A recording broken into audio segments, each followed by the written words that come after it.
Everyone, welcome back to the channel chartered version. आज का topic काफ़ी एक्साइटिंग है। ये टॉपिक है रियल एस्टेट इन्वेस्टिंग। वेदर आप एक सीजनड इन्वेस्टर हो या आप अभी जस्ट स्टार्ट करने की सोच रहे हो, तो ये वीडियो आपके लिए काफ़ी वैल्यूएबल होने वाली है। रिक्वेस्ट की आप इस वीडियो को एंड तक देखें। So what is exactly real estate investing? Well, ये होता है owning, managing properties to generate income and build wealth over time. मतलब प्रॉपर्टी ओन करना या मैनेज करना जो कि आप इनकम जनरेट कर सको या और अपने वेल्थ को बढ़ा सको over the period of time. काफ़ी सारे इन्वेस्टर्स हैं जिन्होंने रियल एस्टेट को एज अ की पार्ट कंसिडर करके इन देयर इन्वेस्टमेंट पोर्टफोलियो एक सक्सेसफुल प्रॉपर्टी इन्वेस्टर्स बने हैं एंड अपना वेल्थ भी ग्रो किया है। आइए समझते हैं रियल एस्टेट इन्वेस्टिंग के बेनिफिट। तो देखिए, रियल एस्टेट इन्वेस्टिंग जो है आपका एक पैसिव इनकम का सोर्स बन सकता है। लाइक आप उससे रेंट कमा सकते हो, बेनिफिट आप ले सकते हो जो कि उसका कैपिटल अप्रिसिएशन होगा over the period of time में, और बाकी सोचा जाए टैक्स पर्सपेक्टिव से भी तो आप उसका एक डिडक्शंस ले सकते हो वेरियस सेक्शंस के अंडर, जो आपके इनकम को ग्रो करता रहेगा। Now let's talk about how you can get started in real estate investing. Even if you are a beginner and you are looking for an informative video, मतलब ये इस video का crux part जिसमें हम समझने वाले कि आप किस तरह से स्टार्ट करना चाहिए, आपको किस तरह से प्लानिंग करनी चाहिए real estate investment. So first point आता है अपना नॉलेज। जैसे कि आप कोई भी चीज़ करने के पहले उसके बारे में एक बेसिक आइडिया आपको रहना चाहिए। जैसे कि रियल एस्टेट इंडस्ट्री कैसे चलती है, आपको किस तरह से इसमें जो डीलर्स कैसे होते हैं, इसका स्ट्रक्चर क्या होता है, किस तरह से इसमें डीलिंग्स होते हैं। जैसे कि आप शेयर्स में इन्वेस्ट करते हो तो वहाँ पे आपका इंटरमीडियरी होता है, जैसे ब्रोकर्स होते हैं। तो रियल एस्टेट में किस तरह से ट्रांजैक्शंस करते हैं, किस तरह से प्रॉपर्टीज डील होती है, इन सब का जो है आपको बेसिक आइडिया ले लेना चाहिए। देन आता है गोल्स। आपको ना मतलब नॉलेज तो ले लिया, फिर अपने को एक गोल सेट करना चाहिए कि अपने को इस इन्वेस्टमेंट से क्या अचीव करना है। बेसिकली आपको क्या लॉन्ग टर्म में इसको रखना है या आपको मंथली रेंटल इनकम कमाना है। तो इस तरह से आपका क्या गोल है वो आपको सेट कर लेना चाहिए। अब आती है मुद्दे की बात, बजट।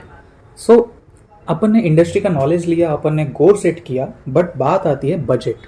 मतलब अपने को कितने तक का इन्वेस्ट करना है, कितने में इन्वेस्ट करना है, ये आपको जो है माइंड में क्लियर होना चाहिए कि इतना मैं बजट रख सकता हूँ या इतना मैं इन्वेस्ट कर सकता हूँ, जो कि जितना पैसा लगाने से मेरा बाकी का जो लाइफ है, मतलब मेरे इन्वेस्टमेंट से, बाकी शेयर्स में या आपका LIC से, लोन से, फिर आपका डेली नेसेसिटीज जैसे हाउस होल्ड एक्सपेंसेस, इन सब में अफेक्ट ना होते हुए आप कितना अपने अकॉर्डिंग जैसा बजट बना सकते हो, आपको एक बजट बनाना चाहिए।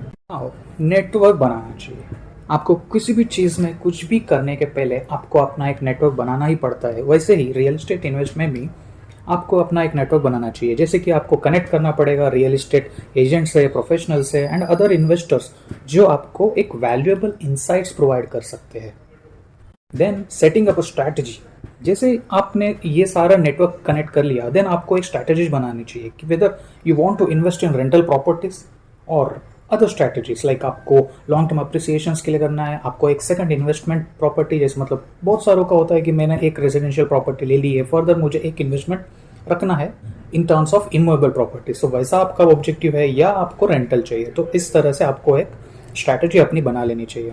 यही तो बात है कि देखो, आपने रिसर्च करने के बाद आपको एक लोकेशन का ही सबसे बड़ा काम होता है, क्योंकि आपको भी पता है, पूरे मार्केट में ये बात पता है कि लोकेशन बेस पे ही इन्वेस्टमेंट के वैल्यूज डिफर करते हैं, है ना। तो आप सिटी में लेते हो, सपोज एग्जांपल आप सिटी के अंदर लेते हो तो प्रॉपर्टी का वैल्यू बड़ा होता है, आप सिटी के आउटस्कर्ट्स में लेते हो तो प्रॉपर्टी का वैल्यू अलग होता है।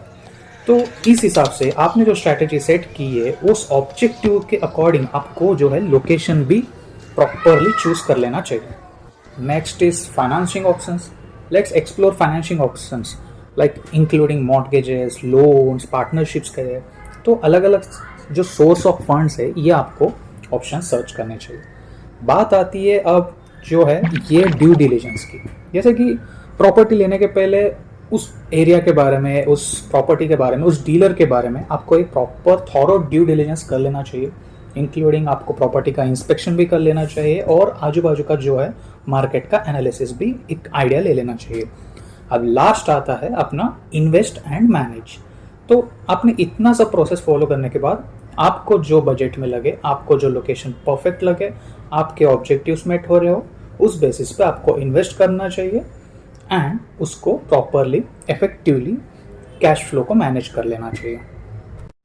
बात ऐसी नहीं है कि आपने इन्वेस्ट कर लिया और आपका पूरा सेटल है, आपको मंथली रेंटल आ रहा है या आपको जो भी आपका ऑब्जेक्टिव है मेट हो रही है।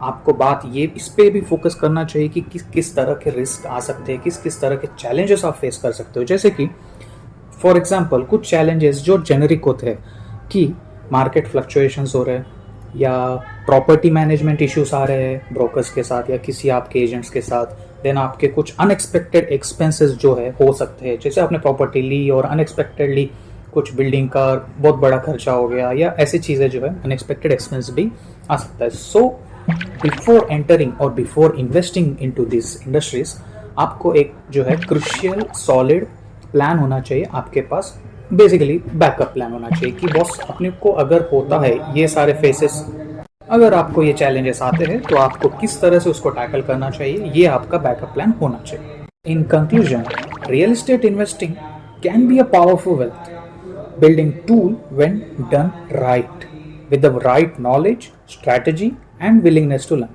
You can take your steps towards financial independence. If you find this video helpful, be sure to give it a thumbs up and subscribe.